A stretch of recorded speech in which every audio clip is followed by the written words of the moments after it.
अस्सलाम वालेकुम नाज़रीन। प्रोग्राम द न्यूज़ रिव्यू संगत मां आहियां मुंहिंजो मेज़बान फ़याज़ नायच।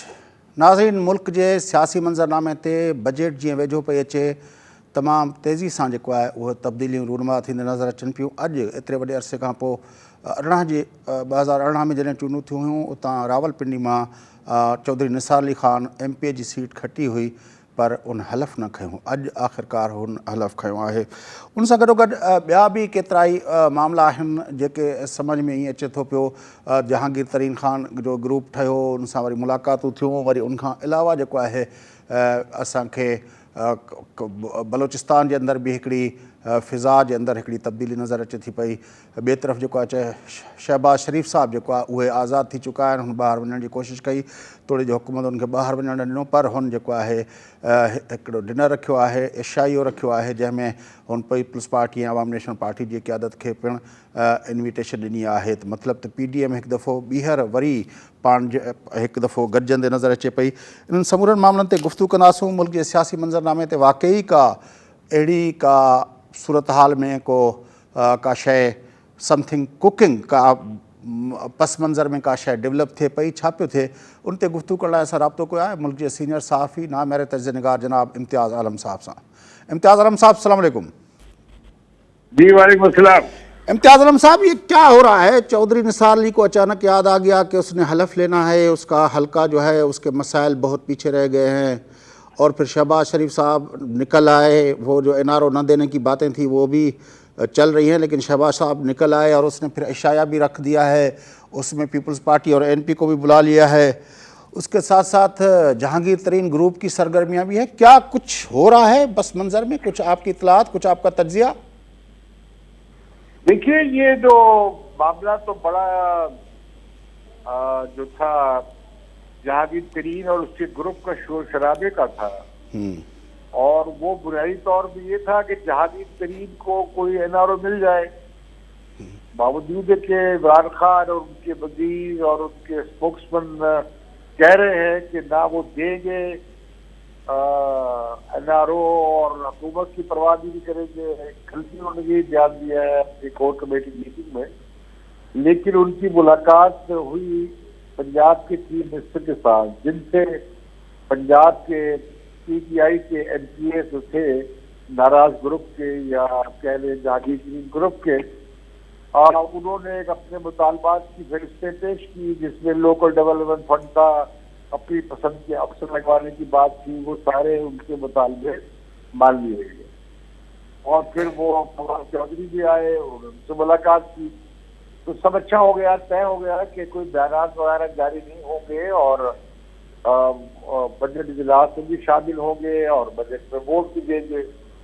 फिलहाल तो ये मामला उभरा, जो नजर ये आया है कि जहांगीर तरीन का ग्रुप सामने इमरान खान के ऊपर चेक के लिए सामने लाया गया, ताकि इमरान खान अपनी हदूद में रहे एक सिलेक्टेड वज़ीर आज़म के तौर पे।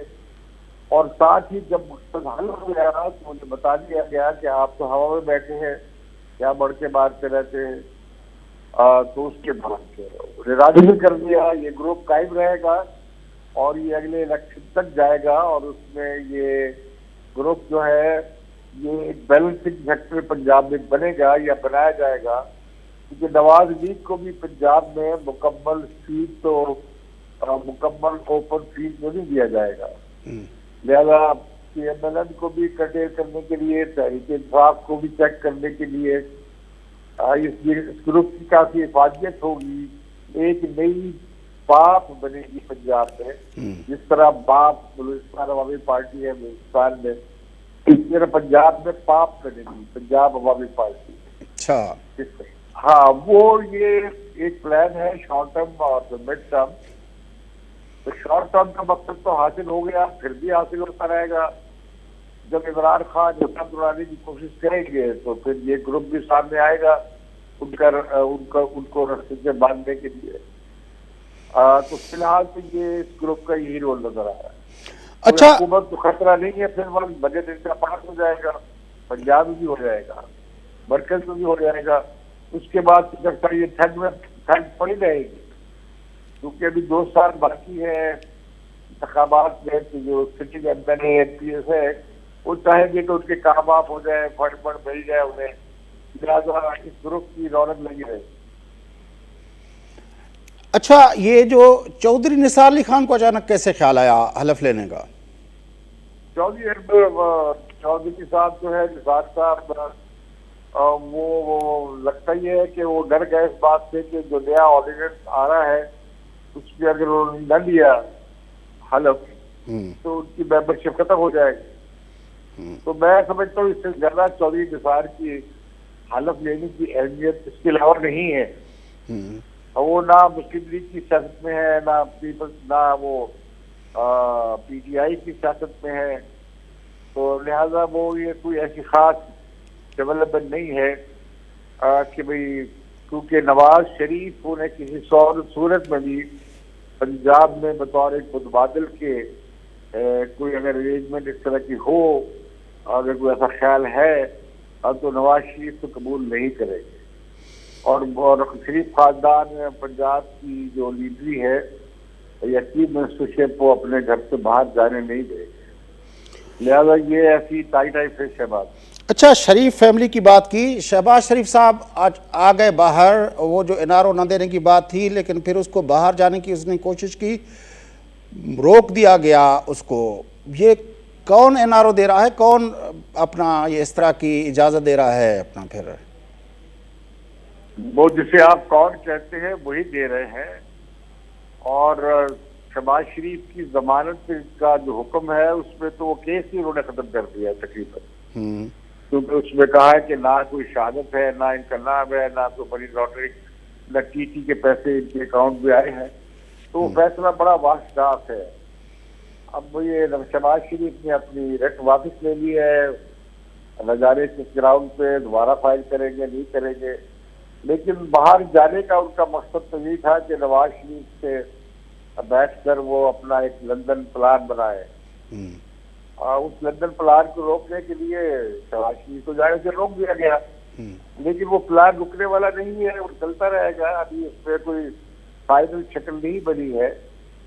अभी ये जो आज इजलास होगा, जो शहबाज शरीफ ने दावत दी है, मुझे मालूम नहीं है कि अभी बिलावल भुट्टो आ गए हैं दुबई से वापस, अगर रिश्तेदार आ गए हैं तो शायद वो शामिल हो, लेकिन पीपल्स पार्टी के जराये तो बता रहे हैं कि वो नहीं होंगे। देखो, ये डिनर तो इसलिए है कि ताकि ये जो फूट पड़ गई थी पीटीए से पीडीएम में, उस फूट को खत्म किया जाए और दोबारा मुतहद किया जाए पीडीएम को। तो लगता ही है कि पीडीएम में जान रही नहीं है, अपना वो खो बैठी है अपना, और उसमें तेजी और तेजी थी, अपनी तवानाई खो बैठी है। तो लिहाजा पीडीएम दोबारा अगर मुतहद भी हो जाएगी तो हो जाएगी मेरा ख्याल में, तो वो ऐसा रोल नहीं होगा सिवाय इसके कि ये मजबूर हो गए कि पार्लियामेंट में जाके इकट्ठे एक हिस्से जमने के साथ अपोजिशन करे, क्योंकि अब इंतखाबात में तो भाई ये हुकूमत में तो 1 साल रह गया है, उससे अगला साल इलेक्शन का है। तो लिहाजा मैं समझता हूँ एक बड़ी तब्दीली पीडीएम के मौके में ये आएगी कि कबल वक्त इंतखाबात के लिए शायद पीडीएम वैसा जोर नहीं लगाएगी। वो भी चाहेंगे कि इमरान खान के पास जो थोड़ी बहुत रह गई है उसकी फॉलोइंग बाकी, वो चाहेंगे कि इमरान खान शहीद न बने, उन्हें मौका न मिले कि उन्हें काम नहीं करने दी, निकाल दिया, उन्हें 5 साल पूरे करने दिए जाए, ताकि इमरान खान की सियासत का भुरकस तो उनके हाथों से निकल जाए। ये एक सोच है पीडीएम में भी, और अब तजिया निगार भी काफी यही बात कर रहा है। अच्छा, ये जो अचानक जहांगीर तरीन खान ग्रुप आ गया, जिस तरह आपने कहा कि शहबाज शरीफ साहब को अपना जेल से निकलवाने वाले, एनआरओ देने वाले भी वही हैं, तो ये जो पीटीआई के साथ एक पेज पे होना और अपना ये सारे मामला, उसमें क्या, उस इक्वेशन में क्या खराबी आई? काफी फर्क पड़ा है कि इमरान खान काफी रिसर्च कर रहे हैं। ये हर वजीर आजम का ये मुकद्दर है कि वो मुक़्तदरा के साथ या मिलिट्री एस्टैब्लिशमेंट के साथ कॉन्फ्लिक्ट में आ जाता है, क्योंकि अब चीफ एग्जेक्टिव तो आई तौर पर प्राइम मिनिस्टर होता है, लेकिन असल इख्तियार पाकिस्तान में वो सबसे ताकतवर इदारे की चीफ के पास रहता है। लिहाजा अब कौन तय करेगा सलामती की पॉलिसी, खारजा पॉलिसी और उसके साथ ही माशी पॉलिसी, तो इसमें फिर एक कंफ्लिक्ट आ जाता है जो आईनी तकाजे के दरमियान और असल ताकत जो है जिसके पास है, वो एक कॉन्फ्लिक्ट हो जाता है, 2 सेंटर ऑफ पावर में झगड़ा हो जाता है। यही फिर अब इमरान खान और मेरा ख्याल है कि मिलिट्री इस्टेब्लिशमेंट के दरमियान हुआ है कि एक तरह की रस्ता कशी। वो हम भारत के साथ बातचीत के हवाले से भी देखते हैं, इमरान खान ने बड़ा सख्त बयान दे दिया है कि जी 5 अगस्त तक की पोजिशन के वापस नहीं जाएगा इंडिया, तो कोई बात होगी ही नहीं। जबकि ये बातचीत चल रही थी और ये सीज फायर भी उसी कर दिया थी। आजाद इकदाम होने थे, वो नहीं हुए, रोक दिए गए कि वजीर आजम जो थे वो नहीं उस हद तक जाना चाह रहे थे सियासी तकाजों के तहत, सियासी जरूरतों के तहत। अब कश्मीर के इलेक्शन भी आ रहे हैं हमारे वाले कश्मीर में, तो उसमें इमरान खान भी और बाकी पार्टियां भी चढ़ेगी बहुत ज्यादा कश्मीर को फतह कराने और आजाद कराने के जिम्मे पे। तो लिहाजा ये जो कोशिश थी मिलिट्री इस्टेब्लिशमेंट की तरफ से इकोनॉमिक पैराडाइम को परसू करने और जो स्ट्रेटेजिक पैराडाइम में तब्दीली की जो एक तरह का एक हल्का सा इजहार हुआ था, वो फिलहाल वो पीछे रह जाएगा जब तक के कश्मीर के इलेक्शन भी हो जाते हैं। इसके बाद देखते हैं फिर क्या होता है। ये शौकत तरीन साहब को बुलाया गया है, ये इमरान खान की चॉइस है या अपना पिंडी की चॉइस है? ये तो शौकत तरीन सभी की चॉइस है। शौकत तरीन ने पीपल्स पार्टी में भी काम किया, शौकत तरीन ने मुस्लिम लीग नवाज के साथ भी काम किया, शौकत तरीन ने मुशर्रफ के साथ भी काम किया। तो शौकत तरीन हर एक को काबिल कबूल है। और फिर वैसे भी शौकत तरीन का अप्रोच एक बिजनेसमैन वाला है, एक टेक्नोक्रेट का नहीं है। इस हिसाब से शौकत तरीन ज्यादा करीब हो गए नवाज शरीफ की या शरीफ खानदान की तो बाकी पॉलिसी। इमरान खान को भी जरूरत है कि कुछ ग्रोथ दिखाई जाए कि तरक्की, अब GDP ग्रोथ 4% तक पहुंच गई है। किया इन्होंने टिकड़म है, इन्होंने शुमारियाती टिकड़म किया है, इन्होंने बेस ईयर जो है वो बदल दिया है। बेस ईयर वो लिया है कि जहाँ ग्रोथ बनती थी, जब उसे बनाएंगे जो थोड़ी सी प्रोग्रेस भी हुई है अगर वो उसके मुकाबले में ज्यादा नजर आएगी। तो ये बस इस तरह का ये इससे ये जो ये खास हमारे खजाना है तरीन साहब, वो भी गले में अपने कागज का हार डाल लेंगे। फजिंग ऑफ द फिगर्स है ये सारी हम माहिर हैं इसमें, ये होता रहा है पाकिस्तान में। बड़ी मेहरबानी इम्तियाज़ आलम साहब, आपने हमारे साथ तज्जिया अपना शेयर किया। नाज़रीन, मुल्क जा सीनियर सहाफ़ी नामयार तर्जुनिगार इम्तियाज़ आलम साहब मुल्क के सियासी मंज़रनामे ते जेको आहे पंहिंजो तज्जियो पेश करे रहिया हुआ। चौधरी निसार अली ख़ान हलफ़ खणी वरितो आहे पंजाब असेंबली में, जॾहिं त जहांगीर तरीन ग्रुप जे ठहण जे पुठियां छा मक़सदु हुआ ऐं हाणे उहो मक़सदु छा थी सघे थो। इम्तियाज़ आलम साहब जो चवण इहो आहे त पंजाब जे अंदरि हिकु नई पार्टी वजूद में ईंदी जंहिंखे हू पाप जो नालो ॾिए पियो, पंजाब अवामी पार्टी। जीअं बाप बलोचिस्तान अवामी पार्टी, ईअं पंजाब में पाप ठहंदी ऐं उहा जेका हूंदी चेक रखंदी नवाज़ शरीफ़ नून लीग ऐं PTI जे विच में जेका आहे उहो चेक रखंदी। ज़ाहिर आहे उहा पार्टी इन तरह जूं जेके ठाराइण वारा जेके आहिनि उनजे बाक़ाइदा हुन इम्तियाज़ आलम साहब खुले लफ़्ज़नि में इज़हार कयो। बहरहाल वक़फ़ो वठूं था, वक़फ़े खां पोइ जेको इक़्तिसादी मामलनि ते गुफ़्तगू कंदासूं, ख़ासि तरह जेका अॼोकी गुफ़्तगू में जेको इम्तियाज़ आलम साहब चयो पिए त मुल्क जी मईशत जे हवाले सां ऐं शौकत तरीन साहब जी जेका ॻाल्हि आहे उन ऐं जेको मुल्क बजट अचण वारो आहे ऐं उन हवाले सां जेके आहिनि हर पार्टी जो महवर ऐं मर्कज़ जेको आहे इहो थी वियो आहे।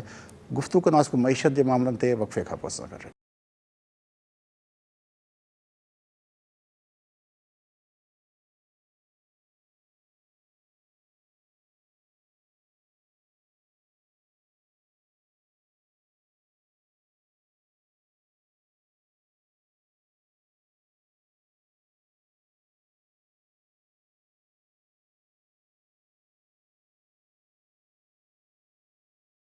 वेलकम बैक नाज़रीन। अचो प्रोग्राम जे सिलसिले खे अॻिते वधायूं, गुफ़्तगू कयूं था मुल्क जी इक़्तिसादी मंज़रनामे ते। बजट अचण वारो आहे, पर बजट खां पहिरियों जेको आहे हुकूमत पारां जेके मुख़्तलिफ़ इकनॉमिक इंडिकेटर्स आहिनि या इक़्तिसादी जेके आहिनि अशारिया जंहिं चइबो आहे, उहे जेके जारी कया विया आहिनि, उनमें ॿुधायो वियो आहे त पाकिस्तान जी जेका ग्रोथ आहे हिन साल उहा तक़रीबन 4% थिए पई।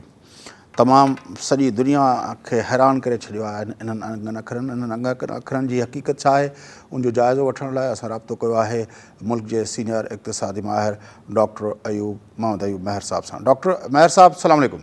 वालेकुम सलाम। डॉक्टर साहब, ये जो इकनॉमिक इंडिकेटर्स जारी किए गए हैं और कहा गया है कि पाकिस्तान की ये कोरोना वरोना सब कुछ अपनी जगह पर, लेकिन हमारे जो है growth rate almost, economic growth जो है वो ऑलमोस्ट 4% पे पहुंच चुकी है और नेक्स्ट ईयर के बारे में कहा जा रहा है कि हम शायद 5% से आगे जाएंगे। क्या हकीकत है इन इंडिकेटर्स की? ये अचानक कैसे हो गया कि हमारे इंडिकेटर्स इतने बेहतर हो गए? देखिए, इसमें वाकई हैरानकुन बात है और लोग इसको समझ नहीं पा रहे कि ये कैसे एकदम से 4% पहुंच गई। उसकी बहुत सारे रीजन हैं। उसमें एक रीजन ये है कि जो IMF और वर्ल्ड बैंक ने जो पूरी दुनिया के तमाम मुल्कों की 1 by 1 प्रोजेक्शन की हुई है 2021 के लिए, उनकी प्रोजेक्शन, और वो नॉर्मली उस प्रोजेक्शन के अराउंड ही रिजल्ट आते हैं। उस प्रोजेक्शन के मुताबिक पाकिस्तान का इस साल का GDP का ग्रोथ रेट 1.5% था, 1.5%, और वहाँ अभी रिवाइज नहीं हुए है, वहाँ अभी भी 1.5% ही है। रिसेंट डेटा भी उनका यही कह रहा है कि इस साल रेट ऑफ ग्रोथ 1.5% रहेगा। उसके अलावा जो पाकिस्तान का अपना देखिए नेशनल इंस्टीट्यूशन है state bank of Pakistan. State bank of Pakistan ने अपनी जो लेटेस्ट क्वार्टरली रिपोर्ट में प्रोजेक्शन की थी वो भी लेस देन 3% थी। 3 को उन्होंने भी क्रॉस नहीं किया था, 2.5 से ऊपर वो चले गए थे। 3 के अराउंड वो थे कि 3% रहेगी। 4% तो स्टेट बैंक ऑफ पाकिस्तान जो अभी जाहिर है फुली ऑटोनोमस नहीं है, उसके पास अभी मिनिस्ट्री ऑफ फाइनेंस का ही वो कंपोनेंट के तौर पे काम करता है, तो उसकी अपनी जो गवर्नमेंट की एक तरह से एंटिटी है उसकी भी प्रोजेक्शन थी कि 3% के अराउंड होगी। अब इन्होंने 4% जब फिगर आए, और वो फिगर इस लिहाज से हैरानकुन है कि देखिए नॉर्मल एक प्रैक्टिस है पाकिस्तान में कि जब जिस रोज बजट आना होता है, जिस दिन भी बजट अनाउंस होना होता है, उससे 48 घंटे पहले इकोनॉमिक सर्वे रिलीज किया जाता है। इकोनॉमिक सर्वे रिलीज किया जाता है। उस इकोनॉमिक सर्वे में GDP ग्रोथ रेट क्या रही है वो बताई जाती है। लेकिन यहाँ यह है कि बजट से तकरीबन 1 महीने पहले आप समझ लें ये फिगर दिए गए हैं। ये अबूरी फिगर कह लें, जो कि यकीनन बजट से पहले रिवाइज होंगे। अच्छा, दूसरी चीज ये कि ये जो कैलकुलेशन होती है, जो ब्यूरो ऑफ स्टैटिस्टिक्स या प्लानिंग कमीशन का सबऑर्डिनेट वो इंस्टीट्यूशन है, वो जो कैलकुलेट करता है पाकिस्तान में GDP कैलकुलेट करने का जो मेथड यूज होता है, 3 डिफरेंट मेथड होते हैं, मुख्तलिफ जगह मुख्तलिफ मेथड यूज होते हैं। पाकिस्तान में जो मेथड यूज होता है वो कहलाता है पैदावार का तरीका या आउटपुट मेथड, उसको कहा जाता है आउटपुट मेथड। उस मेथड के मुताबिक पाकिस्तान की जो GDP कैलकुलेट होती है उसको 15 सेक्शन में डिवाइड किया जाता है। उन 15 में से 5 सेक्टर जो हैं वो एग्रीकल्चर से रिलेटेड हैं, 4 सेक्टर्स ऐसे हैं जो इंडस्ट्री से रिलेटेड हैं, और बाकी तमाम सेक्टर सर्विसेज से रिलेटेड हैं। तो ये सर्विसेज, इंडस्ट्री और एग्रीकल्चर जो है, ये 3 मेन सेक्टर हैं, इनकी डिवीजन होती है। तो 15 सेक्टर कैलकुलेशन के लिए 15 ब्रांचेज बन जाती हैं। हर ब्रांच की कैलकुलेशन होती है, फिर उसकी ओवरऑल कैलकुलेशन होती है। तो अब ये कह देना कि 4% है काफी नहीं है, बल्कि वो जो 15 सेक्टर हैं उसमें से किस सेक्टर में कितनी ग्रोथ हुई है वो जब तक डिटेल ना आए तो 4% कैलकुलेशन कंप्लीट नहीं होती, उसकी अकाउंटिंग आइडेंटिटी जो है वो पूरी नहीं होती। तो वो 15 सेक्टर की ग्रोथ है, क्योंकि वो जो 15 सेक्टर की ग्रोथ है उसमें 7-8 तो सर्विसेज से रिलेटेड है। कौन कह सकता है कि इस साल होलसेल ट्रेड में या रिटेल ट्रेड में या एयर ट्रेवलिंग इंडस्ट्री में या होटल इंडस्ट्री में ग्रोथ आई थी? हाउ इज इट पॉसिबल यार? इन इंडस्ट्री में इस साल क्या ग्रोथ आई थी? क्या होटल इंडस्ट्री अब बहुत ग्रो कर गई थी? क्या रिटेल ट्रेड और होलसेल ट्रेड में इजाफा हुआ था? कहाँ से इजाफा हुआ था? वो तो सबको पता है, ये कोविड ईयर था। सर्विसेज सेक्टर जो पूरी इकोनॉमी के जिसका वेटेज जो है 55% के करीब बनता है, उसमें कहाँ ग्रोथ आई थी सर्विसेज सेक्टर में, तो वो बताना होगा। और वो कैलकुलेशन ऐसी है जिनकी डिटेल देंगे तो वो कैलकुलेशन बहुत वाज़ेह और ट्रांसपेरेंट होगी, क्योंकि वो ब्यूरो ऑफ स्टैटिस्टिक्स सिर्फ उसको कंपाइल कर सकता है, उसको ऐड कर सकता है, लेकिन उस डेटा को चेंज करना इतना आसान नहीं है। लार्ज स्केल मैन्युफैक्चरिंग के बारे में कहा गया है कि अनप्रेसिडेंटेड उसने अपना ग्रो किया है 9.4% पे। जी 9% उसकी ग्रोथ बिल्कुल रही है, और वो 2 क्वार्टर से पहले 6% था, वो 9% रहा है। लेकिन लार्ज स्केल का जो शेयर बनता है टोटल पाकिस्तान की जीडीपी में, वो 11% से भी कम बनता है, 10% के करीब लगभग है वो। तो 90% शेयर तो दूसरी चीज़ों का है ना जीडीपी में, तो 10% की बेस पे इतना बड़ा फिगर तो चेंज नहीं हो सकता ना कि पूरी इकोनॉमी का फिगर 4% पे चला जाए। वो लार्ज स्केल में बिल्कुल ग्रोथ आई है, लेकिन किस चीज़ में ग्रोथ आई है वो देखना जरूरी है। लार्ज स्केल में केमिकल सेक्टर, जिसमें बेसिकली सैनिटाइजर वगैरह और दूसरी चीज़ें, उनकी ग्रोथ आई है। आईटी में ग्रोथ आई है, क्योंकि कोविड के बाद आईटी और टेलीकॉम की रिलेटेड टेक्नोलॉजी की डिमांड पूरी दुनिया में बढ़ी है, पाकिस्तान में भी बढ़ी है, वहाँ ग्रोथ आई है। लेकिन इंजीनियरिंग में तो ग्रोथ नहीं आई ना। ऑटो एंड डीजल में ग्रोथ आई है, क्योंकि ऑटो एंड डीजल में ग्रोथ इसलिए कह रहे हैं कि ऑटो एंड डीजल तकरीबन 6 महीने तो बंद रहा था, तो ये उस पर एकदम से उस पर प्रेशर आया, उसमें ग्रोथ आई है। बाकी इंजीनियरिंग सेक्टर में कोई ऐसी ग्रोथ नहीं आई, इलेक्ट्रॉनिक्स में कोई ग्रोथ नहीं आई। जो चंद एक सेक्टर में ग्रोथ की वजह से वो 9% एकदम ग्रोथ आई है। उसकी रीजन भी कोविड थी, कि कोविड की वजह से उनमें ग्रोथ आ नहीं थी। केमिकल में, फार्मास्यूटिकल में ग्रोथ आई है, बिल्कुल फार्मास्यूटिकल में ग्रोथ आ नहीं थी, क्योंकि बहुत सारी जो मेडिसिन हैं उनकी डिमांड बढ़ी हुई है इस वक्त। अच्छा डॉक्टर साहब, जिस तरह आपने कहा कि 3 मेजर जो हैं वो कंपोनेंट होते हैं मईशत के, एग्रीकल्चर, फिर इंडस्ट्री और फिर सर्विस सेक्टर। हमारी एग्रीकल्चर और जिस तरह आपने कहा कि सर्विस सेक्टर में तो ज़ाहिर ग्रोथ नहीं आई, जिस तरह आपने कहा कि होटलिंग हो, अपना हमारी ट्रैवलिंग है, ट्रांसपोर्ट है, ये सारी टूरिज्म है, हाँ टूरिज्म वगैरह वो सब। लेकिन हमारी ज़राअत ने भी इस साल कोई अच्छा परफॉर्म नहीं किया। ज़राअत ने भी अच्छा परफॉर्म नहीं किया। ज़राअत अनफॉर्चुनेटली बहुत अरसे से स्टेगनेंट चल रही है, और ज़राअत का स्टेगनेंट, अब ये बहुत अनफॉर्चुनेट एक एस्पेक्ट है इसका, कि लोग समझते हैं कि ज़राअत जो है वो एक मैटर ऑफ नेचर है, वो कुदरती होती है। कुदरती नहीं, उसकी पॉलिसीज बनानी होंगी भाई। उसमें तो पूरी दुनिया में मतलब है पॉलिसीज बनाई जाती हैं, ईल्ड किस तरह बढ़ाई जाए, क्रॉप्स को प्रोटेक्ट कैसे किया जाए, एरिया अंडर कल्टीवेशन कैसे बढ़ाया जाए, सपोर्ट प्राइस मैकेनिज्म किस तरह से हो कि ये तो इकोनॉमी की डिसीजन है कि जो प्रोड्यूसर है उसको क्या बेनिफिट जा रहे हैं, उसकी प्रॉफिटेबिलिटी किस चीज़ से इम्प्रूव हो सकती है। ये सारी चीज़ें हैं, ये सारे पॉलिसी फैक्टर्स हैं। और अगर ज़राअत को और सर्विसेज को दोनों को जमा कर लिया जाए तो ये 78% बनते हैं टोटल जीडीपी का। अगर इन 78% में ग्रोथ नहीं आ रही तो 22% की बेस पे आप कैसे कह रहे हैं कि वहाँ जीडीपी जो है वो बहुत ज़्यादा ग्रो कर गई है?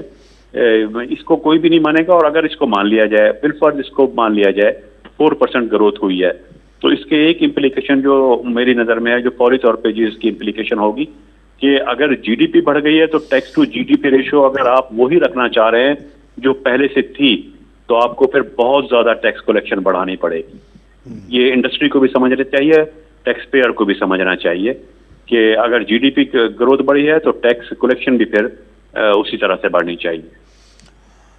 अच्छा डॉक्टर साहब, पर कैपिटा इनकम के बारे में भी कहा गया है कि हैरत अंगेज के तौर पर वो भी बढ़ी है। तो वो तो देखें, अगर जीडीपी बढ़ती है तो जीडीपी को पॉपुलेशन से डिवाइड करते हैं तो पर कैपिटा इनकम आ जाती है। जब भी जीडीपी बढ़ेगी तो पर कैपिटा इनकम ऑटोमेटिकली बढ़ेगी। लेकिन मतलब यह है कि क्या क्या बढ़ने से क्या मतलब है, कोई हालात तो चेंज नहीं होंगे, पॉवर्टी तो कम नहीं होगी। हमारी पर कैपिटा इनकम जो है वो सबसे कम है, पूरे खित्ते में भी कम है। और हम बात करते हैं फ़लस्तीन की, फ़लस्तीन से भी कम है हमारी पर कैपिटा इनकम। तो ये मतलब है हम जो 1550 कह रहे हैं, बात कर रहे हैं डॉलर हो गई है हमारी इनकम, पर कैपिटा इनकम। तो उसकी वजह से ये नहीं कि उससे पॉवर्टी कम हो जाएगी या अनएम्प्लॉयमेंट का तो मैंने आपके प्रोग्राम में बहुत पहले भी हम डिस्कस कर चुके हैं। अगर पाकिस्तान की जीडीपी का ग्रोथ रेट 7% से 7% कम होता है तो अनएम्प्लॉयमेंट नहीं कम हो सकती। अच्छा डॉक्टर साहब, एफडीआई फॉरेन डायरेक्ट इन्वेस्टमेंट की क्या सूरत हाल है इस वक्त आपके ख्याल में, ख़ास तौर पर जब हम दोहल बजा रहे हैं कि सीपेक और चाइना और अपना ये स्पेशल जोन्स और ये सारी कुछ जो बातें हो रही हैं, आपके ख्याल में इन्वेस्टमेंट के हवाले से क्या सूरत हाल है पाकिस्तान की? देखिए एफडीआई तो स्टेगनेंट है, सबको पता है। एफडीआई हमने कभी माजी में $7 बिलियन का जो था, $7 बिलियन की एफडीआई आ रही थी और तकरीबन 7 या 8 बिलियन डॉलर की पोर्टफोलियो में इन्वेस्टमेंट आ रही थी। तो ये 15 बिलियन जब इन्वेस्टमेंट आ रही थी, वो 15 बिलियन आज 2 बिलियन के अराउंड अगर है तो इसको हौसला अफजा सूरत हाल तो नहीं कहेंगे ना हम, कि अगर 15 बिलियन से 2 या 3 बिलियन पे आ जाए एफडीआई। और एफडीआई फिर किन सेक्टर्स में आ रही है? एफडीआई कोई प्रोडक्शन में तो नहीं आ रही, कि इंडस्ट्रियलाइजेशन में तो नहीं आ रही है। 2-3 बिलियन भी आ रही है तो सर्विसेज में आ रही है, which is not a good indicator. इसका एक ये एस्पेक्ट है। दूसरा, जो हम फॉरेन एक्सचेंज रिजर्व की बात कर रहे हैं कि $23 बिलियन हो गए हैं, उस $23 बिलियन में आपको याद रखना चाहिए कि $2.5 बिलियन हमने यूरो बॉन्ड लॉन्च किया है। पाकिस्तान ने $2.5 बिलियन का लोन लिया है और मार्केट रेट ऑफ इंटरेस्ट पे लिया है, कम रेट ऑफ इंटरेस्ट पे नहीं लिया, हाई रेट ऑफ इंटरेस्ट पे मार्केट से $2.5 बिलियन का लोन लिया है पाकिस्तान ने। ये लोन उस लोन के अलावा है जो आईएमएफ से कर्जा लिया गया था। तो अगर लोन लेकर फॉरेन एक्सचेंज रिजर्व बढ़ रहे हैं तो ये कोई अच्छा इंडिकेटर तो नहीं है। करंट अकाउंट सरप्लस कह रहे हैं $1 बिलियन है, ठीक है, लेकिन वो मर्चेंडाइजिंग ट्रेड की वजह से नहीं है, वो सर्विसेज में आपको बेनिफिट हुआ है और आपकी import, plant, machinery, spare parts की इंपोर्ट कम हो गई है। उसकी इंपोर्ट्स कम होने से यानी इंडस्ट्रियलाइजेशन कम हो गई है। जब इंपोर्ट्स आपकी कम हो रही हैं तो करंट अकाउंट बैलेंस में सिर्फ $1 बिलियन का इजाफा है, ठीक है, वो सरप्लस है, लेकिन ओवरऑल आपके पास ये लेकिन नहीं आ रही। ये कह रहे हैं कि टेक्सटाइल में हमारी एक्सपोर्ट बढ़ी है। टेक्सटाइल में एक्सपोर्ट बिल्कुल बढ़ी है, लेकिन उसमें हमें एक चीज़ ध्यान में रखनी है। देखिए टेक्सटाइल सेक्टर जो है, जिसको हम टेक्सटाइल कहते हैं, वो 5-6 डिफरेंट सेक्टर्स, सब सेक्टर्स हैं उसमें जब हम टेक्सटाइल का लफ्ज़ यूज़ करते हैं तो उसमें स्पिनिंग और वीविंग आते हैं, यानी फैब्रिक और यार्न जो हम बनाते हैं। बाकी क्लॉथिंग सेक्टर कहलाते हैं, जिसमें बेड लिनन है, बेड शीट्स है, गारमेंट्स है, वो क्लॉथिंग सेक्टर है, क्लॉथिंग कहलाता है। इसमें होता ये था, पॉलिसीज हमारी इस तरह से थी कि हम यार्न और फैब्रिक एक्सपोर्ट किया करते थे, बहुत ज़्यादा एक्सपोर्ट होता था हमारा। वो एक्सपोर्ट हमारी जो नेबरिंग कॉम्पिटिटिव कंट्रीज हैं, टर्की और बांग्लादेश वगैरह भी खरीदते थे। फिर वो कंट्रीज हमारे यार्न और फैब्रिक से गारमेंट्स बनाते थे, उससे एक्सपोर्ट करते थे। कोविड की वजह से एक टेम्परेरी फिनोमेना ये देखने में आया कि उन कंट्रीज ने पाकिस्तान से यार्न और फैब्रिक की इंपोर्ट बंद कर दी। अब जब हम टेक्सटाइल की बात कर रहे हैं कि टेक्सटाइल की एक्सपोर्ट बढ़ी है, तो उसमें आप देखेंगे कि फैब्रिक और यार्न की एक्सपोर्ट नहीं बढ़ी, यार्न की तो नेगेटिव ग्रोथ नजर आएगी, यार्न की एक्सपोर्ट तो कम हो गई है। लेकिन जब वो यार्न हमारे यहाँ सरप्लस हो गया, हमारे यहाँ से बाहर नहीं गया, अच्छी बात है, चले, वो यार्न बाहर नहीं गया, तो हम वैल्यू एडिशन में गए, वो वैल्यू एडिशन में हम चले गए। हमारी जो वैल्यू एडिशन इंडस्ट्री है उसको ये मिल गया, उन्होंने वैल्यू एड करके एक्सपोर्ट किया। तो ओवरऑल टेक्सटाइल एंड क्लॉथिंग की एक्सपोर्ट का फिगर बड़ा नजर आएगा। लेकिन जब आप बाइफोरिकेट करेंगे तो जो आपकी बेसिक इंडस्ट्री है, प्राइमरी इंडस्ट्री या इंटरमीडिएट इंडस्ट्री जिसको कहते हैं, यानी फैब्रिक और यार्न, उनकी एक्सपोर्ट डिक्लाइन, उसने डिक्लाइन किया। अच्छा, जो इंडिकेटर्स गवर्नमेंट ने अनाउंस किए हैं उसमें हैरानगी के तौर पर जो अब प्राइम मिनिस्टर साहब ने जो अपना कंस्ट्रक्शन इंडस्ट्री के बारे में उसको सनद का दर्जा दे के उसके बारे में ये बड़ी तकरीरें की थी और फिर ये कहा था कि हम उसको कर रहे हैं और वो जॉब क्रिएशन करेगी और ये होगी। फिर उसके ऊपर जो है प्राइम मिनिस्टर साहब ने उसको बूस्ट देने के लिए अपना लोन्स के बारे में भी वो कहा, गवर्नमेंट ने वो किया कि भाई बैंकें भी लोन देगी और गवर्नमेंट उसमें इनपुट। लेकिन वो इंडिकेटर्स जो अभी इकोनॉमिक इंडिकेटर्स हैं उसमें कंस्ट्रक्शन का कोई खास जिक्र भी नहीं किया गया, कोई खास जिक्र नहीं, उसमें कोई खास ग्रोथ भी नजर नहीं आ रही। उसमें दो बहुत की अगर जो इश्यूज हैं, पहला तो मैं उसके इंडस्ट्री का दर्जा देने से मुतालिक बात करूंगा। इंडस्ट्री का दर्जा अच्छी बात है, उसको इंडस्ट्री का दर्जा दे दें, बड़ी अच्छी बात है, लेकिन दिया नहीं गया है। जैसे ही उसको इंडस्ट्री का दर्जा मिलेगा, एटलीस्ट मैं जिसको पॉजिटिव इंडिकेटर ले रहा हूँ वो उस पर जो जितने भी लॉ हैं लेबर के, जो खासतौर पे IRO इंडस्ट्रियल रिलेशन ऑर्डिनेंस और दूसरे लेबर लॉ, वो उस पर अप्लाई हो जाएंगे। फिर जो उसका एम्प्लॉयर होगा ना कंस्ट्रक्शन का, वो फिर ये नहीं कह सकेगा कि मैं इनको सीजनल रख रहा हूँ, 4 महीने के लिए लेबर रख रहा हूँ, 6 महीने के लिए रख रहा हूँ। वो फिर परमानेंट एम्प्लॉय कहलाएंगे। बड़ी अच्छी बात है, उनको सारे राइट्स मिलेंगे, जो रिटायरमेंट बेनिफिट और ग्रेजुएटी और तमाम राइट मिलेंगे। और भी चीजें इंडस्ट्रियल, जब इंडस्ट्री का दर्जा दिया जाता है तो उसकी बहुत सारी इम्प्लीकेशन होती हैं, लेकिन दिया नहीं गया। और शायद जो टाइकोन्स हैं कंस्ट्रक्शन इंडस्ट्री के, वो शायद खुद भी ना चाहें कि ये उनके ऊपर ये सारी चीजें अप्लाई हों, क्योंकि वो तो सीजनल रखते हैं, कॉन्ट्रेक्चुअल लेबर रखते हैं, क्या आदि हैं। दूसरी चीज ये कि जब इनकी जो रिप्रेजेंटेटिव बॉडीज हैं, अगर आबाद जो इनकी रिप्रेजेंटेटिव बॉडी है उसका अगर मौक़िफ़ लिया जाए, वो एक बात बड़ा क्लियरली कहते हैं कि बेसिकली जो मेजोरिटी है आबाद के मेंबर्स की, जो मेजोरिटी की बात कर रहा हूँ, चंद एक को छोड़ करके, जो पाकिस्तान के बड़े टाइकोन है कंस्ट्रक्शन के, वो 2-4 को छोड़कर मेजोरिटी का कहना है कि जो बैंकिंग फैसिलिटीज दी गई थी वो इस तरह से दी गई थी कि बैंक लोन देंगे, जो गवर्नमेंट की जो स्कीम्स आ रही हैं नया पाकिस्तान के तहत। बैंक्स का एक तरीका होता है कि बैंक्स जब लोन देते हैं हाउसिंग के लिए, तो वो उस सूरत में लोन देते हैं कि या तो आप कोई हाउस बनाया है, हाउस है या फ्लैट है, वो खरीद रहे हो, बन चुका है, कंप्लीट है, खरीद रहे हो, वरना फिर वो जो लोन देते हैं वो एक रिक्वायरमेंट होती है कितने % बना हो, वो परसेंटेज के हिसाब से लोन देते हैं। तो यहाँ अभी उन्होंने वो केस अप्लाई किया। इस पर आबाद के जो मेंबर्स हैं उनका कहना है कि फ्लैट्स तो इस तरह नहीं होता कि बन जाए और फिर लोन दे। फ्लैट्स का तो हमें बड़े बिग प्रोजेक्ट है, ये बहुत बड़े प्रोजेक्ट हैं, बैंक लोन दे, हम फिर उसके बाद कंस्ट्रक्शन शुरू करेंगे। बैंकिंग इंडस्ट्री को ये एक्सेप्टेबल नहीं है, और अगर कुछ शराइत पर ये एक्सेप्टेबल हो भी जाए तो हमारे जो बिल्डर्स हैं उनका एक बड़ा इम्पोर्टेंट कंसर्न ये है कि इस स्कीम के लिए, ये बड़ी स्कीम है, इस बड़ी स्कीम के लिए लैंड भी तो एक्वायर करनी पड़ेगी ना उनको, प्लॉटिंग करने से पहले, मनसूबा लाने से पहले। तो लैंड जब एक्वायर करनी पड़ेगी तो लैंड की भी पेमेंट करनी पड़ेगी, और पाकिस्तान की कंस्ट्रक्शन इंडस्ट्री अभी इस लेवल की नहीं है कि वो अपनी जेब से, इक्विटी से इन्वेस्ट कर सके और खुद पैसा दे सके, जबकि बैंक जमीन खरीदने के लिए, बिल्डर्स को लोन देने के लिए बिल्कुल तैयार नहीं है। अच्छा, ये जो डॉक्टर साहब कह रहे हैं कि अब जो है बुरा वक्त गुजर चुका, अब हम टेक ऑफ की पोजीशन में आ गए हैं, आने वाले साल जो हैं वो डिलीवर कर सकने की पोजीशन में होंगे, इस पे थोड़ा आपके कमेंट्स चाहूँगा। डू यू थिंक ऐसा होने जा रहा है? अब मैं ऐसा होना चाहिए, वो तो मैं एग्री करता हूँ कि अल्लाह करे ऐसा हो जाए, लेकिन कुछ देखें, बेसिकली इकोनॉमिक इंडिकेटर इम्प्रूव जब होते हैं तो इम्प्रूव से पहले एक मैकेनिज्म सामने आता है, और मैकेनिज्म से भी पहले एक पॉलिसी सामने आती है, कोई पॉलिसी में चेंज आना चाहिए। वो इकोनॉमिक पॉलिसी अभी तक सामने नहीं आई है, और इवन जो 3 इयर्स के जो MTDF है, मीडियम टर्म डेवलपमेंट फ्रेमवर्क, उसकी जो प्रोजेक्शन है उसमें कोई ऐसी रेवोल्यूशनरी चेंज उन फिगर्स में नजर नहीं आ रही है। ना GDP ग्रोथ रेट से रिलेटेड कोई बड़ी चेंज नजर आ रही है, यानी आप कहते हैं 4%, 5% या 5.5% अचीव करेंगे नेक्स्ट 2025 तक। तो अगर 2025 तक आप 5.5% अचीव कर भी लेंगे तो वो तो कुछ कमाल ना हुआ, क्योंकि आपकी तो मिनिमम रिक्वायरमेंट ही 7% थी।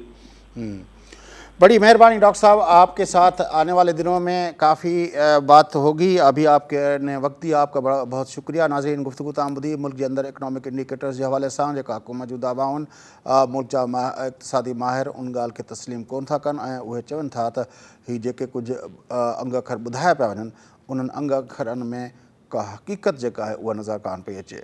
इमरान ख़ान जी हुकूमत इहे अंग अखर छो, जाली अंग अखर या अहिड़ा अंग अखर जेके मुल्क जे इक़्तिसादी माहिरनि खे सम्झ में न पिया अचनि, उहे पेश करे रही आहे। ख़बर न आहे त उनजे पुठियां हुकूमत जो छा मक़सदु आहे, पर ज़ाहिर आहे त इकनॉमिक इंडिकेटर्स जा फज्ड अंग अखर गुज़ारा पेश करण सां मुल्क जी मईशत ऐं आम माण्हुनि जी ज़िंदगी में बहितरी कान ईंदी। उन लाइ हुकूमत खे बहरहाल कुझु न कुझु डिलीवर करिणो पवंदो, जंहिं ॻाल्हि जी असांखे शिदत सां खोट महसूस थिए पई।